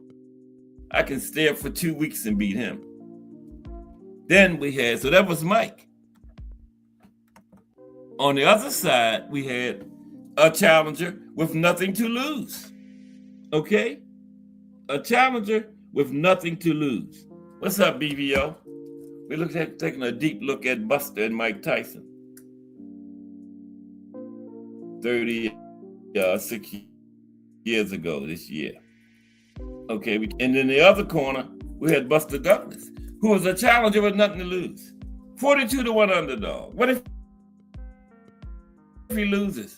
Who cares? Everybody expected him to lose. He got a nice payday, good. So Buster had nothing to lose.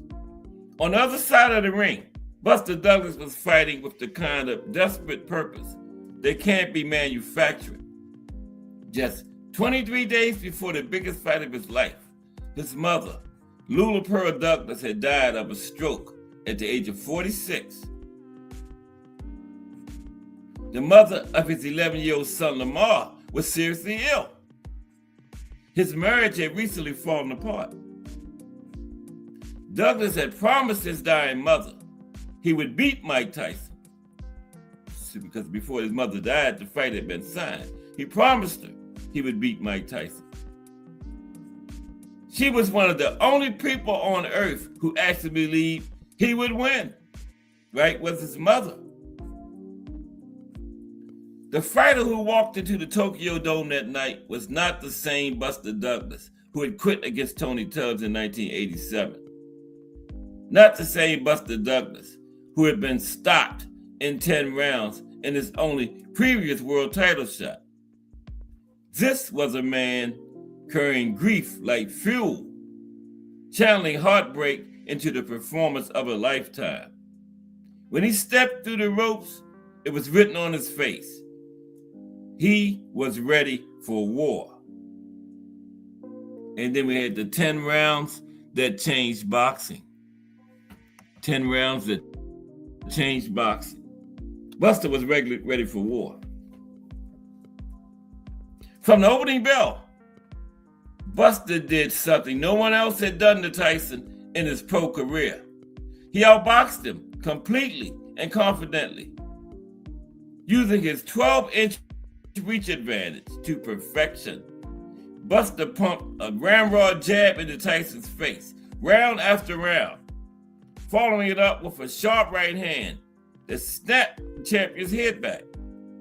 Tyson, without Rooney's guidance, abandoned the peekaboo defense and head movement that had made him so difficult to hit. Instead, he stood flat-footed, loading up on wall hooks, looking for one big punch to end it. And Kevin Rooney was long gone. Kevin was probably watching, just shaking his head. He had Don King's appointed trainers in. They didn't even bring, what you call the thing? The Inswell. They didn't even bring an Inswell to the fight, right? What kind of trainers don't bring an Inswell? Wow. By the 5th round, Tyson's left eye was swelling shut, and his corner didn't have the Inswell over there, so his eye just swelling. 5th round, Tyson's left eye was swelling shut.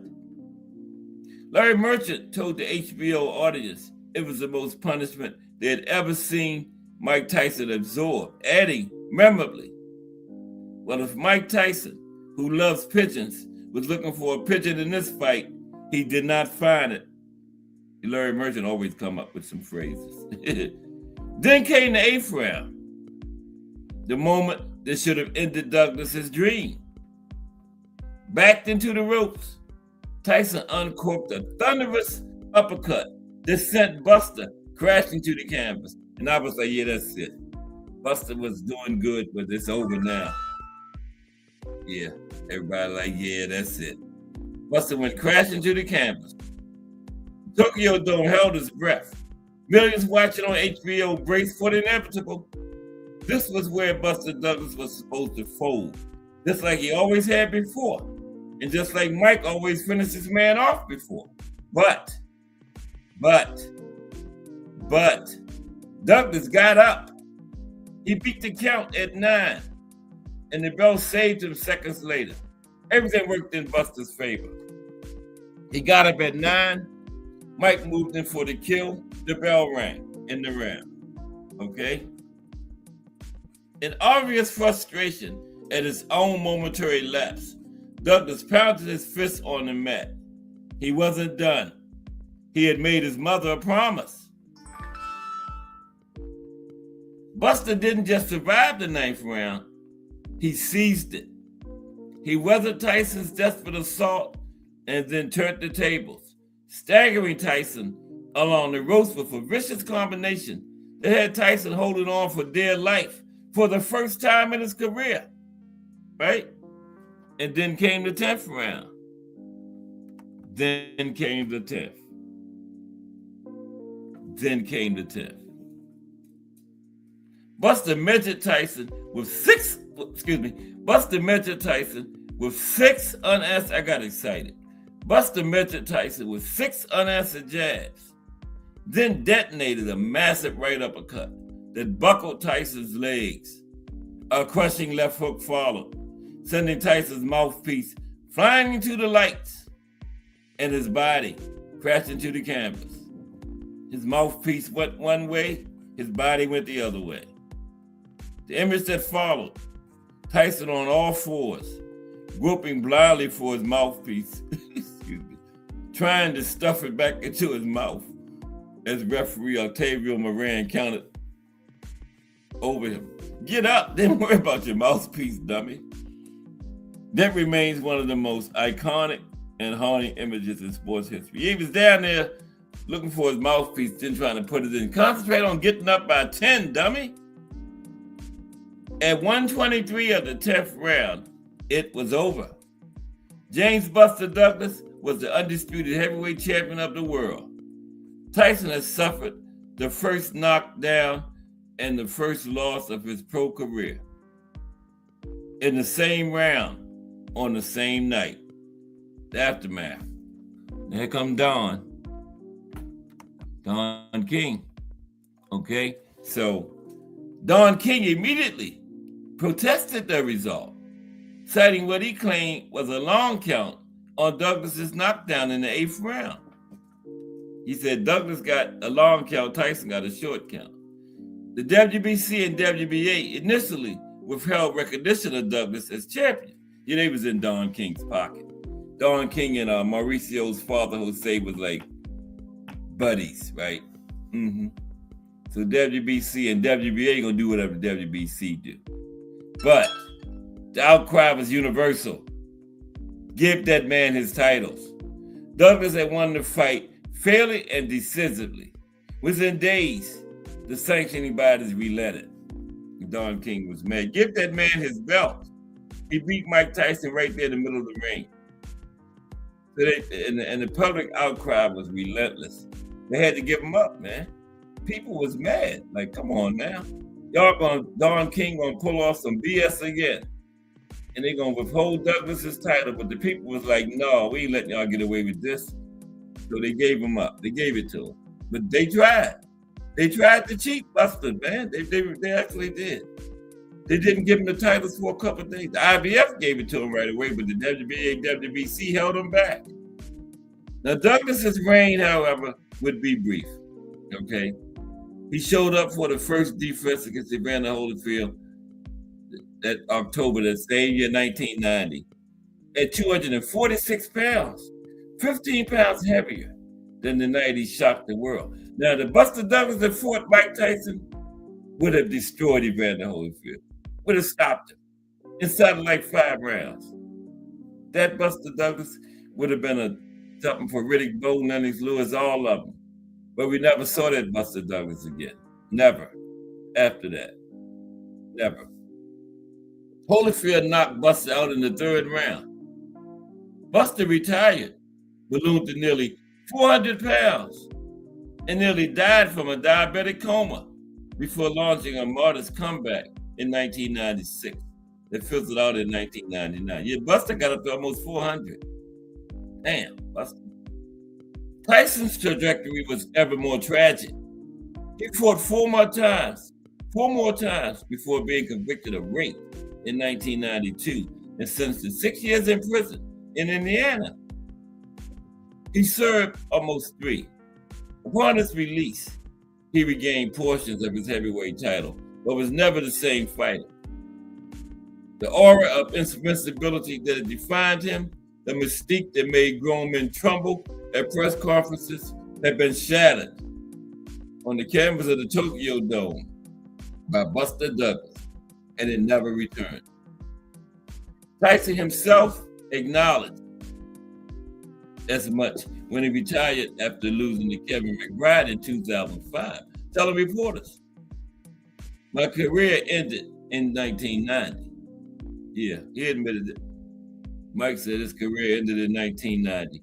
Although he won the WBA and WBC back, but he said his career, Buster ended his career in 1990. Yeah. Why it still matters. Why it still matters. 36 years later, Tyson Douglas endures because it represents something fundamental about boxing and about sports. The idea that on any given night, the impossible is possible. Any given night, the impossible is possible. Their preparation, heart, and purpose can overcome talent, power, and reputation. that a 42-1 underdog fighting through unimaginable grief can walk into the ring against the most feared man on the planet and walk out as champion. The upset has been immortalized in Sports Illustrated, referencing film and television, and even inspired a song by the Killers on their Wonderful, Wonderful album. Brendan Flowers wrote it about fatherhood and vulnerability, saying, "The childhood memory of watching Tyson fall shaped the fear of his own children, seeing him fall. But the real legacy of Tyson Douglas isn't cultural, it's personal. It lives in every underdog who steps into the ring, believing tonight could be their night. It lives in every fighter who has suffered loss and heartbreak and used it as fuel instead of an excuse. It lives in a promise a son made to his dying mother. And guess what? He kept that promise. Kept it. You know, he was never that buster again, but that promise he made to his dying mother, he kept that one. Yep. February 11th, 1990, the night Buster Douglas shook the world. 30 years later, the ground still hasn't stopped trembling. Yeah, Buster shocked the world.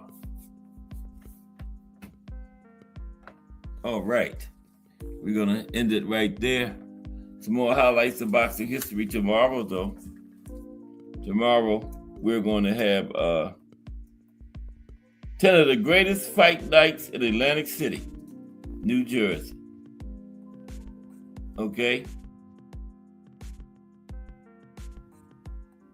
Top rank at 60. Now, the actual company isn't 60 years old, but Bob Evans started promoting fights in 1966 with Muhammad Ali, the Nation of Islam, a company called Main Belt Promotions. So we're going to look at that tomorrow. And then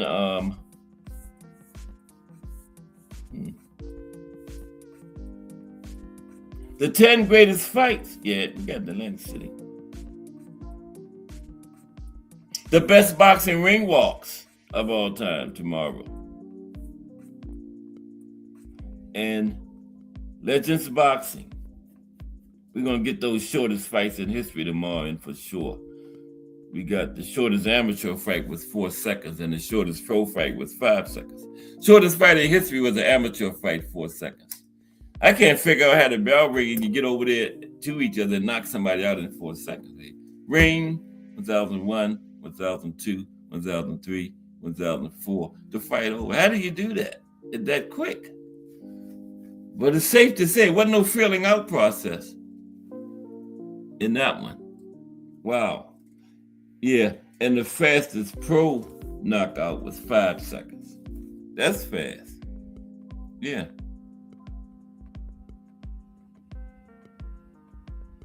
So, yeah. But I appreciate everybody that came through. As always, yeah, tomorrow, another big show. We got to get Ukraine, and we've been had this for like 3 days, this country. Time permitting, we do a country in the very shortest, Ukraine. We're going to do Boots Over Friday, too, because I didn't add myself to the chat till like 3. It didn't do it justice, so I deleted it. You know, Friday was the first Friday of active fighters. So we're going to do Boots again this week, the life and career of Jerron Boots Ennis. And we're going to look at some other great fighters from Philly. B-Hop, Bad Manny Briscoe, Turbo Tim Weatherspoon, Jolting Jeff Chandler, Danny Swift Garcia, Jerron Boots Ennis, Stephen Cool Boy Fulton. They got the best nicknames in Philly too. And others from Philly. Mm-hmm. We had Harold the Kitten Haywood. I think it was Stanley the Kitten Haywood. Now, I don't know what kind of name is that for a boxer, the Kitten. Why didn't he just say Stanley the Cat Haywood? Stanley the Kitten Haywood, that was his nickname. Wow. Did it say Bobby Boogaloo Watts? Mm-hmm. Yeah, but that's tomorrow. Hump Day edition. And yeah, Tyson Fury and that Russian guy, Mark Madov. Fury will knock him out. I remember he was fighting Karbayev, the Russian guy, Mark Madov, whatever his name is, and he came out there snapping his neck, and I'm like, oh, he gonna kill Karbayev. Karbayev make that chump quit, hit him in the body a couple times. The chump took a knee and quit. Big old Russian guy, like 6'8", 290 or something. Looked like the Undertaker. Karbayev hit that chump in the body a couple times and he took a knee and quit, man. I was like, what? He would come out there snapping his neck. Grrr. I said, oh man, Karbayev, y'all in trouble. Nah, he fighting Fury this weekend. Regis and Conor Ben on that card too. Got Regis and Conor Ben. Conor Ben will probably win. Regis is past it. Regis said he wasn't going back to London no more after fighting with Josh Taylor. But Regis got to take what he can get now. He can't be saying I ain't going here and there. Regis got to take whatever he can get now because he's at that point. Right? I see he going back to London. Mm-hmm. But I think Conor Ben will take it. Yeah. But that's this weekend. And some other action. And we got countdown has started. We got 3 weeks before Monster and Nakatani. Today is the 7th, 14th, 21st, 28th. About 3.5 weeks. Mm-hmm. Yeah. Because the 28th would be that Tuesday. And then that Saturday would be the 2nd. I'm leaning Monster, but yeah, I'm rooting for Nakatani. But man, you're crazy to bet against Monster. I ain't doing it. No. But we will. The good part is we will see. That's the good part. Artists, poets, Kensaw Love One Hattie. That's John Kensaw Love One. Mm-hmm. But I appreciate everybody for coming through today. We'll be back tomorrow with another episode of Cat Sports The Box Story. Just Do Boxing comes on at 4. Tune in to BBO Sports TV tonight at 8:30. Okay. Bruce Gas.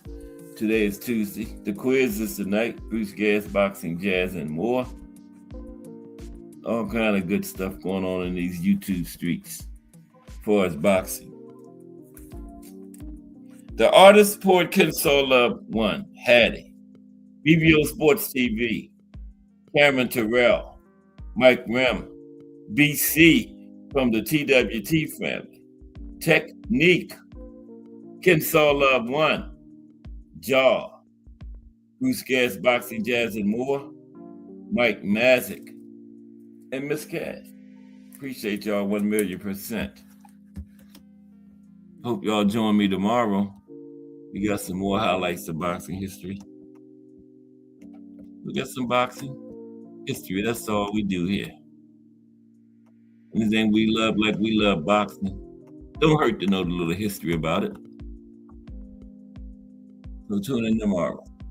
If it's Monday through Friday, 2 p.m., it's the Box Historian bringing you all that boxing history. Everybody have a great afternoon.